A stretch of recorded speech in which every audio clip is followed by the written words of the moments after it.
Նինոցմինդայի շրջանի Փոկա գյուղում նախատեսվում է իրականացնել նոր ջրատարի անցկացում, ինչը կարևորվում է որպես երկար սպասված և կենսական նշանակության քայլ։ Այս նախաձեռնությունը կարևոր ներդրում է համայնքի բարեկեցության գործում, քանի որ այն վերջապես կլուծի խմելու ջրի երկարամյա խնդիրը, ապահովելով մաքուր և անխափան ջրամատակարարում գյուղի բնակիչների համար։ Պատմականորեն լուրջ նախագիծ է, որը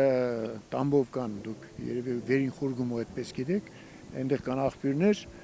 որտեղից ոչ միայն փոգ է, այլ նաև գանձ է, ինքնահոս ջրով պետք է ապահովի բնակչությունը, նախապես նախատեսված գումարի համար մրցույթ է հայտարարված, որ պետք է պրոյեկտները գծվեն, թե ինչ ճանապարհով, ինչպես եւ ինչքան ծախսեր են պետք, քաղաքապետարանի կողմից մցված են աշխատանքները եւ մենք սպասում ենք, որ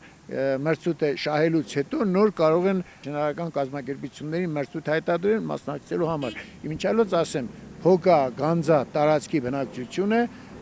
կազմում է